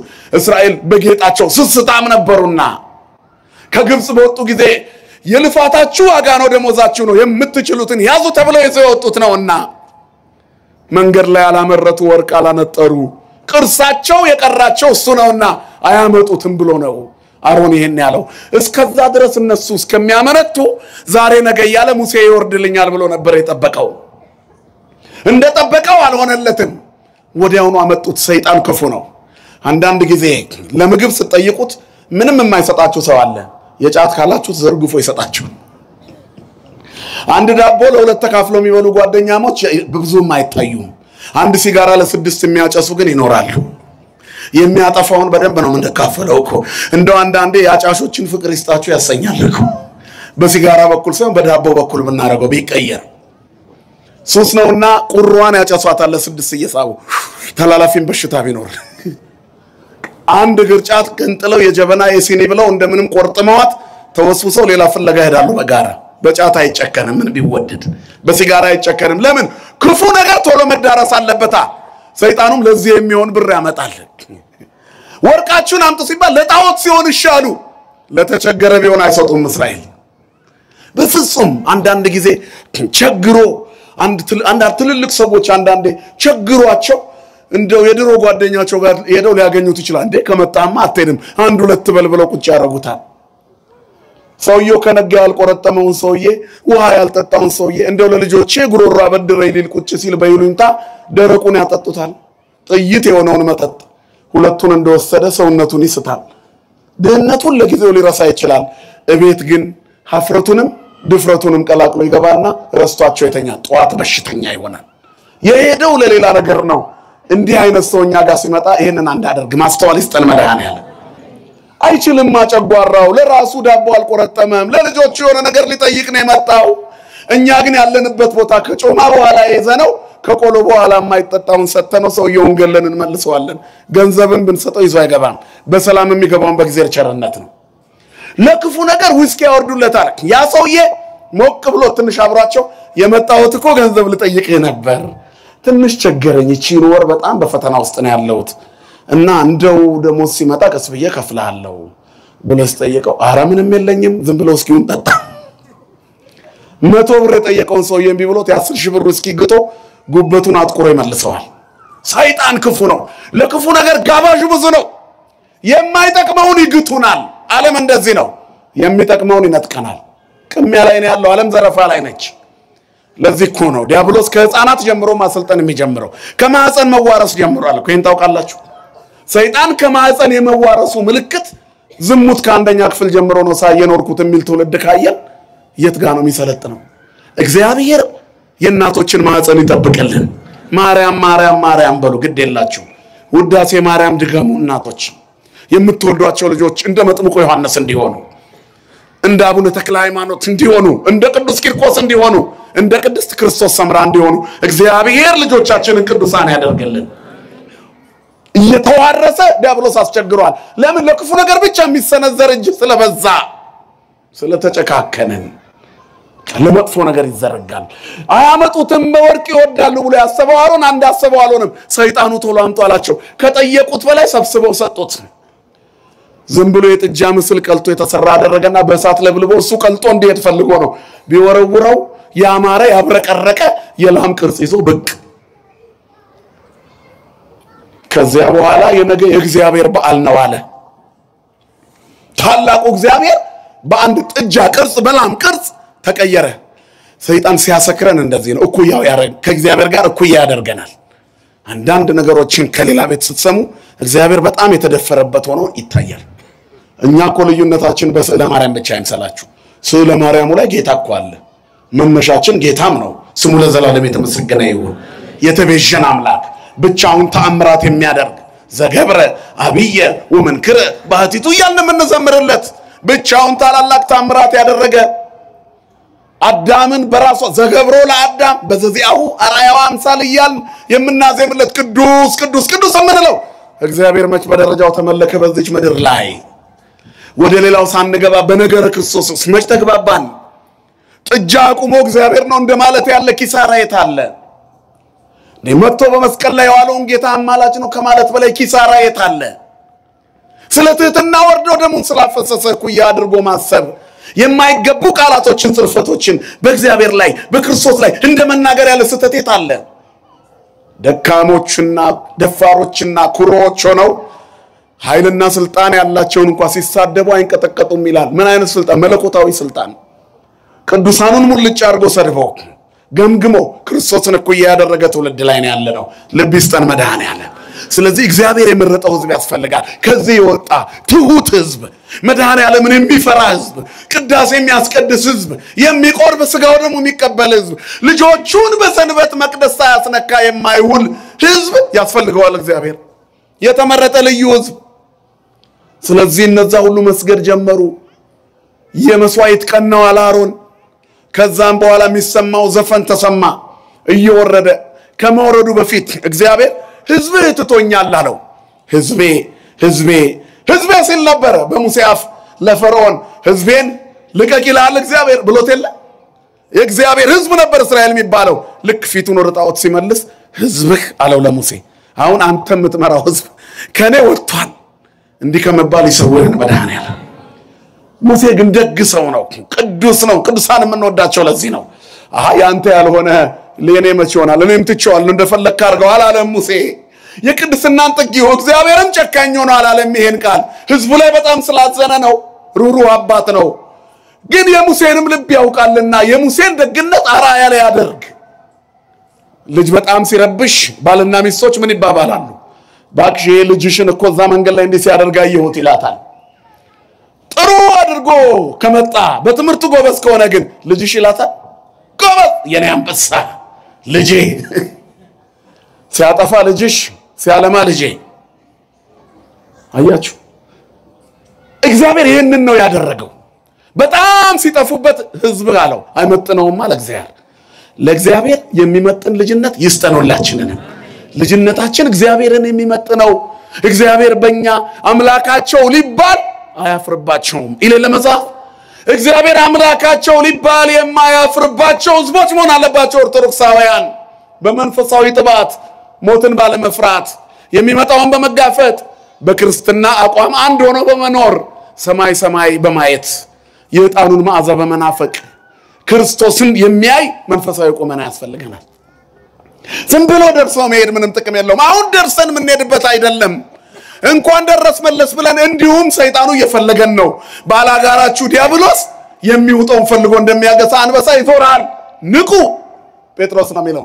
በጊዜው ከፍ እንዲያደርጋችሁ ከኃይለኛው ከእግዚአብሔር እጅ በታች ራሳችሁን አዋርዱ እርሱ ስለናንተ ያስባል የሚያስጨንቃችሁን በርሱ ላይ ጣሉት በመጠን ኑሩ ንቁ ባላጋራችሁ ዲያብሎስ የሚውጣውን ፈልጎ እንደሚያገሳ አንበሳ ይዞራል ሰይጣን እየዞረ ነው ወንድሞቼ እህቶቼ የሚውጣውን ፈልጎ እንደሚያገሳ አንበሳ ሊጫወትብን በዙሪያችን ሰፍሯል ክፉ ዘመን ላይ ነው ያለነው የተመረጠ ህዝብ ያስፈልገዋል ስለዚህ ህዝብ ሲለው ሙሴ ደነገጠ ምን አጠፋ ህዝቡ ይሄን ህዝብ አጠፋዋለሁ አለ እግዚአብሔር አንተን በሌላ ህዝብ ላይ ሾመሃለሁ ላጥፋዋለሁ አይተው እንግዲያውስ ህዝብ በድሏል ሙሴ እየወረደ ዘፈን ሰማ የልል ያለልክ ሰምቶ ማያውቀው ዘፈን ሰምተን ማናውቀው ጩኸቶች እኮ እየሰማን ነው ከሰይጣን ጋር ዓለም የመዋሉ ምልክት እኮ ነው አብረውት ብዙ አመት የተጓዘውን ህዝብ ሰምቶ ማያውቀውን ዘፈን ሰማ ግጥምና ዜማው ከዲያብሎስ ነው አረ ይሄ ነገር ምንድነው እንዲህ አይነት ዘፈን ሰምቼ አላውቅም አለ ሙሴ ከዛ ኢያሱ ምን አለው የድል ነሾች ድምጽ አይደለም የምስጋናም ድምጽ አይደለም የሰካራሞች ድምጽ ነው ጉሽ ጠላ የጠጡ የወይን ጠጅ ያበዙ ሰዎች የሚያሰሙት ድምጽ ነው ምንፍቅና ስካር ነው አሁን የሰካራም ድምጾች በስተዋል የተቀላቀለ ጠጥተው ጉሽ ጠላ ጉሮሯቸውን ያነቃቸው ሰዎች እኛም ቤት ሌላም ቤት ሞልተዋል ቀላቅሎ የሚያወሩ ጥንቁልናውን ከቅዳሴ ጋራ እስክስታውን ከማለት ጋር ሊቀላቅሉብን ይሄዱ አሉ እኮ ሙሴ ዘመዶቹ ናቸው ጨፍረው እግዚአብሔርን የናቁት አሁንም የኛው ሰዎች ጠምጥመው እግዚአብሔርን ሲንቁት ሜዳ ላይ ታቸዋል ማለቱን እስክስታ ሲያረጉ እንቅጥቅጥ ሲያረጉ ካጋንንት ነው መንቀጥቀጥ የክርስትና አይደል ውሸት ነው ግለሰብና ተቋም ይለያያል ይሄ ሃይማኖቱን አይወክልም አባቶቻችን በጸናጥል ደመቅ ሲል እንኳን እያስቆሙ ነው ያደግነው አሁን ግን እንዲህ አይደለም አንዳንድ ቦታ እስክስታው መንቀጥቀጡ ይታያል መንፈስ ቅዱስ ነው እንዲህ የሚያረግ መንፈስ ቅዱስ የለንምኛ ኧረ ተዋህዶ በዚያ ተታወቅም ተቀላቅለናል ተራጋሚው መራቂው አንድ አይነት ሆኗል ንጹህን ካህን ከአዳፋው መለየት እስኪያቀተን ድረስ እኮ ተቸግረናል ነይ ተሳለሚ ብለው አደንዝዘው የሚቀሙ ሰዎች ያሉባት ምድር ላይ ካህን ነው ትሉታላችሁ ይሄን ንስሐ ካልሰጧችሁ ብሎ ንስሐውን በገንዘብ የሚመነዝር ሰው በአጥቢያችሁ ያዙ ካህን መንገደኛው ረዘም አርጎ የለበሰው ኦርቶዶክስ አይንሰላችሁ አጭበርባሪ የበዛበት ዓለም ላይ ነው ያለነው እግዚአብሔር ይሰውረን ከዚህ ስለዚህ የተቀላቀለ የሰካራም ድምጽ ነው አለ አሁን ብዙዎቻችን ሰክረናል ተቀላቅሎብናል ዓለሙና መንፈሳዊነቱ ተቀላቅሎብናል እግዚአብሔሩና ክህደቱ ተቀላቅሎብናል የትኛው ጋር ቆመን ያስቀደስን እንደሆነ እንኳን አናውቅም እየመጣን ያለ ቆሞ ሸዋ እዚህ ጋራ ትርኢት የሚሰራ ራቁቱን የሆነ ሰው ታገኙታላችሁ ድሬድ ያደረገ ከዛ ራሱን እየገረፈ የቤተክርስቲያኑ አጥር ላይ እርሲ ልታስቀድስ እኮ ነው የመጣው እዛው ትቆማለህ የታባታችሁ እነዚህን ቄሶች ያጠጣልኝ ይሄ ነው ጻድቅ ትላል ራሱን ሲገርፍ ቆሞ እንደማይታ ያለ ጭካኔ የለም ሰው ራሱን የሚቀጣ ከሆነ በገዳም ዘግቶ ነው የምን ትርኢት ማብዛት ነው የቀረጻ ድብደባ አለ ወንጀል እኮ ነው በዚህ ልክ ነው የክርስቶስ አካል ነው አካላችን አይደል የክርስቶስን አካል የመቱት አይሁድ ናቸው ሰው ራሱን በአደባባይ ከቀጠቀጠ አይሁድ ነው ማለት ነው ክርስቲያን አይደለም ግን አታውቁትም ያ እናንተ በጣም ጻድቅ ነው ያላችሁ ሰው እስከ መጨረሻ ብትከተሉት የት እንደሚገባ ታዩታላችሁ ብዙ ማስረጃ ስላለኝ ነው ምነግራችሁ ሰክረናልኛ የሰካራሞች ድምጽ በስተዋል በየመንገዱ ምላችሁ ለዚህ ነው ቅዳሴውና ዘፈኑ ካልተቀላቀለ ሚሉ ሰካራሞች በስተዋል ጥጃ ይዛው እግዚአብሔር ነው ይያሉ ሰገዱ ከግብጽ ያወጣን ጥጃ ነው አሉ እግዚአብሔር እኮ ነው ነፋሳትን አምጥቶ ውሃን እንደ ግርግዳ ያቆመ ባፍንጫው እስትንፋስ ውሃዎች ተከመሩ ፈሳሾችም እንደ ክምር ቆሙ ሞገዱን በባህር ውስጥ ረጋ እግዚአብሔር ተዋጊ ነው ስሙም እግዚአብሔር ነው ብለው የዘመሩ አንደበቶች ጥጃውን እግዚአብሔር ነው አሉ የላሙን ቅርጽ እግዚአብሔር ነው ይሄ ከግብጽ ያወጣን አሉና ይዘፍናሉ የሰካራሞች ድምጽ ነው አለ ኢያሱ እውነቱን ነው ሲወርድ ህዝቡ ተበላሽቷል ጣዖት ግራና ቀኝ ተተክለዋል ሁለቱን ጽላቶች እግዚአብሔር ሰርቶ የሰጠውን ወረወረው ይላል ሙሴ ራሱን መሳተ አንደኛው አንዱን ጽላት ሌላውን ሰበረው ሁለቱም ጥጃውን ሰባበሩና ጣሉት ጽላቱም ተሰበረ ከዚያ እግዚአብሔር ለሙሴ ሌላ ጽላት እንዲሰራ አደረገው ይሄ ራሱን የቻለ ተአምር ነው እግዚአብሔር እንደሰራ በዛው ጽላት ቀጥሎ ቢሆን ኖሮ ዛሬ አድባራት ባልበዙ ጽላቶች ባልበዙ ነበር ምክንያቱም የመጀመሪያውን የሰራው ማን ነበር ሰው እንዲሰራ አልተፈቀደለትም ነበር። ሁለተኛውን ግን ሙሴ ሲሰራ ማን እንዲሰራ ተፈቀደለት? ሰው እንዲሰራ ተፈቀደ። በዚህ ምክንያት በአዲስ ኪዳን የአዲስ ኪዳኑ ታቦት ክርስቶስ፣ የአዲስ ኪዳኑ ታቦት ድንግል ማርያም፣ በአዲስ ኪዳኑ ጽላት ክርስቶስ በትክክል እየተመለከ ስጋው እየተቆረሰ ደሙ እየተቀዳ መከራውን እየጣስን ይሄው ለብልበናለን። ክብርና ምስጋና ለአምላካችን ለእግዚአብሔር ይሁን። ከዚያ በኋላ በማግስቱ ነው ሙሴ ህዝቡን ሰበሰበና የዛኑ ያን ሁሉ ካደረገ በኋላ ቆመ ይላል። ሰገነት ላይ ቆመና ወቆመ ቅድመ ትዕይንት ወይቤ ዛሬዮ እግዚአብሔር ይምጻቤ፣ እግዚአብሔር የመረጠው ሁሉ ወደኔ ይምጣ። ወተጋብኡ ሀቤሁ ኩሉ ደቂቀ ሌዊ፣ የሌዊ ልጆች በሙሉ ወደ እርሱ መጡ። ሌዋውያን ለጣዖት ያልሰገዱ የተለዩት መጡ። በሉ እንግዲህ የእግዚአብሔር በትር ህዝቡን ሳይቀጣው ወንድሜ እህቴ ሳትሉ ሰይፍ ያለው ሰይፉን ይምዘዝና ይቅጣ አለ። ከግማሽ ሚሊዮን በላይ ከሆነው ህዝብ 3000 ሰው ሲቀጣ የእግዚአብሔር ሥራ በዚህ ቆመ። እግዚአብሔር መብረቁን አውርዶ ቢሆን ኖሮ እስራኤልም ሽክ ብሎ ባለቀ። ግን ሙሴ ምን ብሎ ለምኗል? እስራኤልንም ቀጣ። የገዛ ወንድሞቻቸውን ግደሉ ብሎ ቀጣ፣ እንዲቀጡ አደረገ። ኦሪታዊ ቅጣት ነው። ከዚያ በኋላስ እንደገና እግዚአብሔር ምን አለው? ግብፃውያን ይሰማሉ አለ ሙሴ። ግብፃውያን ይሰማሉ። ከኛ ነጥቆ ያወጣቸው ለካ ራሱም ሊያጠፋቸው ነው። እኛ ላይ ያ ሁሉ መቅሰፍት ሲመጣ የነሱ ብቻ አምላክ መስሎን ነበር። አሁን ግን መንገድ ላይ ያጠፋቸው የወሰዳቸው ሊያጠፋቸው ነው ብለው አንተ ጨካኝ ያደርጉሃል። መግደል ባህሪ የሚስማማ አይደለምና ጌታ ሆይ ህዝቡን ይቅር በል አለ። እግዚአብሔርም ስለ ሙሴ ህዝቡን ማረ ይላል። ክብርና ምስጋና ለአምላካችን ለእግዚአብሔር ይሁን። ሰዓታችን አልቋል። ትምህርታችን ባያልቅም ግን የሚያስምር ቁመና ያስፈልጋል ነው። የቅዱሳን ቁመናቸው ይሄ ነው። ክርስቲያኖች የእግዚአብሔር ሰው ማን ነው? ዛሬዮ እግዚአብሔር ይምጻቤ፣ እግዚአብሔር የመረጠው ወደኔ ይምጣ አለ። ማን ነው አሁን ወደ ሙሴ የሚመጣ? ወደ ቅዱስ ሚካኤልስ የሚመጣ የመረጠው ማን ነው? ቅዱስ ሚካኤል የሚነግረን ብንመጣ የክርስቶስን ስጋና ደም እንድንመገብ ነው። ይሄ ቤተ መቅደስ የቅዱስ ሚካኤል ቤተ መቅደስ ነው። የሚፈተተው የማ ስጋና ደም ነው? የእግዚአብሔር ስጋና ደም። ቅዳሴው ላይ የሚከብረው ማን ነው? የታረደው በጉ ክርስቶስ ኢየሱስ። ያንን ነው የሚቆርሱት። ስጋውን በግ ይምጻ ብለው ካህናቱ በጉ ይምጣልን ይላሉ። ቅዳሴው ላይ ንርአዮ ባይንት ባይኖቻችን እንየው ወንጥቦ ባይዳው፣ በእጆቻችን እንረደው እንቁረሰው። ይደመር ስጋው ምስለ ዝንቱ ህብስት፣ ስጋው ከዚህ ህብስት ጋር አንድ ይሁን፣ ይቀየር ይለወጥ። ወደሙኒ ይትቃው ምስለ ዝንቱ ጽዋ፣ ደሙን በዚህ ላይ ይቀዳ። አንተ ከሰማያት የወረድከው የሕይወት እንጀራ እኔ ነኝ ብለሃልና ና በጉ ክርስቶስ ሆይ ና። በጽዮን ተራራ የቆመው በግ፣ ነጩ ጻዳው በግ፣ አብርሃም በተራራው ላይ ያረደው በዕፀ ሳቤቅ የታሰረው በግ፣ ዕፀ ሳቤቋ እመቤታችን ናት። የሁላችንንም ኃጢአት የተሸከመው በግ፣ ሙሴ እስራኤላውያንን ከግብፅ ሲያወጣ ያ የታረደው በግ የእስራኤላውያንን ኃጢአት ሁሉ የመለሰላቸው። በቤታቸው መቃንና ጉበል ላይ ቀቡት። ወደ ምድር የተላከውን መላከ ሞት ደሙ መለሰ። የክርስቶስ ስጋና ደም ሞትን ይመልሳል፣ ያሻግራል። አዳፌ ነፍስ ነው ክርስቶስ፣ ነፍሳትን የሚያሻግር በሞት መንገድ ላይ ቆሞ ለሕይወት በሕይወት እንቅስቃሴ የሱ የሆኑትን የተመረጡትን ይለያቸዋል። ሞት እኮ ተራ ነገር ነው የክርስቶስ ለሆኑት። እኛ በጣም የፈራነው መግቢያችንን ስለማናውቀው ነው። እግዚአብሔር መጨረሻችንን ያበጅልን። ስለዚህ ይህንን የክርስቶስ ስጋና ደም እንዲፈተት ቅዱስ ሚካኤል ምን ይላል? ዛሬዮ እግዚአብሔር ይምጻቤ፣ የተመረጠ እግዚአብሔር ሰው ይምጣ። እና ምእመናን ለ2018 ተመርጠናል። ወደዚህ እንምጣ።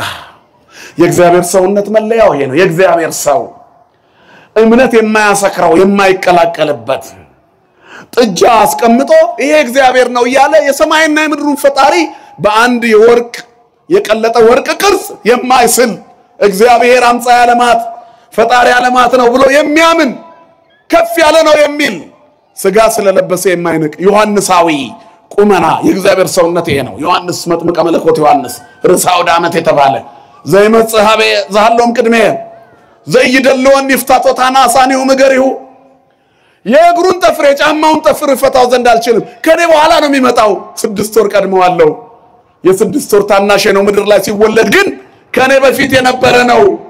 ወውት ያጠምቀክሙ በመንፈስ ቅዱስ ወእሳት እሱ በውሃና በመንፈስ አጠምቃለሁ እሱ ግን በእሳትና በመንፈስ ቅዱስ ያጠምቃል ይመጣል ያላችሁ ከዚያ በኋላ ታስሮ የመሰከረለትን ሰምታችኋል ወእንቲያውሰት ተሰልጠት ወእንቲያውሰት ትበዝእ የኔ ተፈጸመች ወፍሳዚያ የሰናው ተፈጸመ የኔ ደስታ ተፈጸመ ዘቦቱ መራት መራዊ ውቱ ነው ያለው ሙሽራይቱ ያለችው እርሱ ሙሽራ ነው ሙሽራይቱ ቤተክርስቲያን ያለችው ክርስቶስ ሙሽራ ነው በደሙ ቤተክርስቲያንን የቀደሳት ንጽሕት ያደረጋት የመረጣት ቅድስት ክብርት ቤተክርስቲያን ሙሽሪት በደሙ ቀድሷት በደም ቀራንዮ ላይ የተሞሸረላት ሙሽራዋ ክርስቶስ ሙሽራይቱ ያለችው እርሱ ሙሽራ ነው ቤተክርስቲያን ያለችው ጉልላቷ የሆነላት እርሱ ክርስቶስ ነው ስለዚህ አለ ከዚህ በኋላ ሚዜው ቆሞ በሙሽራው ደስ ይለዋል እኔ ደስ ብሎኛል ወፍሳዚያ የሰናው ተፈጸመት የኔ ደስታ አሁን ተፈጸመች የእግዚአብሔር ሰው የመሆን የምስጢር አስተዳለው ፍኖቶ ለእግዚአብሔር ጽይሁ ፍኖቶ ለእግዚአብሔር ያልኩት አሁን ነው እንግዲህ እኔ ጠርጌያለሁ መንገዱን እሱ መጥቷል ከዚህ በኋላስ ወእንቲያውሰት ትበዝእ የሱ ትበዛለች አዲስ ኪዳን ይሰፋል ወንጌል ይስፋፋል አብያተ ክርስቲያናት ይታነጻሉ ክርስቶስ ሙሽራዋ የሆነች ቤተክርስቲያን ትበዛለች የሙሽራዋ ቤተክርስቲያን ልጆች ሙሽራዋ ክርስቶስ የሆነላት ሙሽሪት የሙሽሪት ልጆች የተዋህዶ ልጆች በእያንዳንዱ መንገድ ውስጥ ባለው ፈተና ነጩን ልብስ ለብሰው በደም ያጌጠውን ተውበው ይኖሩባታል የእግዚአብሔር ሰውነት መለያው ይሄ ነው ስለዚህ ቁመናችን የሚንሰካከልበት ዓመት ያደርግልን መድኃኔዓለም የእግዚአብሔር ሰው የተመረጠ ይምጣ የሚለውን አሜን ብለን የምንሰማበት ያደርግልን አሁን የመለወጥ ዓመት ይሁን በቃ ድንገት ነው እኮ ጓደኛን ሸኝተው ያለ አንተና አሁን ተረኛው ስትሄድ በይባቤ መላእክት በሰማይ በዝማሬ የሚቀበል ኃይል ሊኖር ያስፈልጋል ስትሄጂ በሰማይ በዝማሬ የሚቀበል ኃይል ያስፈልጋል ያኔ እንከብራለን ክብሩን እንድንወርስ ለመንግስቱ እንድንበቃ እግዚአብሔር ለሥጋው ደሙ ክብር ያብቃን ንስሐ ገብተን ሥጋው ደሙ ተቀበለን የመንግስቱ ዜጎች ያደርገን የተመረጠን ህዝቦች ለጣዖት የማንሰግድ ከሰከረው ጋር የማንሰክር ጊዜ አነሳን ብለው እንደልባቸው ከሚናገሩት ጋር የማንሰለፍ አድርባዮች ሆነን ማይተባችንን የምናላላ የአንገታችን ክር የማይረግብብን እንዲሆን እግዚአብሔር በእምነት ጽናት ያቆየን ተዋህዶ ሃይማኖታችንን ይጠብቅልን አጥራረ ቤተክርስቲያንን ያስታክስልን እግዚአብሔር ልብ ላጡት ልቦና ይስጣቸው የሰማይ አምላክ እግዚአብሔር ያከናውንልን ይሄ ዓመት ለኛ ሁሉ የሚከናወንበት ዓመት ይሁንልን በረከት የሚከናወንበት ጽድቅ የሚሞላበት ቅድስና የሚበዛበት ሕፃናት ተወልደው በሰላም የሚያድጉበት ቅዱስ ሚካኤል ጥበቃው መግቦቱ የማይለይበት እስራኤልን በምድረ በዳ መና ያወረደ የመገበ እስራኤል ቅዱስ ሚካኤል እኛን እስራኤል ዘነፍስ የሆነውን ደግሞ ከበረከቱ ይመግበን የእግዚአብሔር ቸርነት የእመቤታችን አማላጅነት የቅዱስ ሚካኤል ጥበቃ የቅዱሳን አባቶቻችን ጸሎትና ምልጃ አይለየን አሜን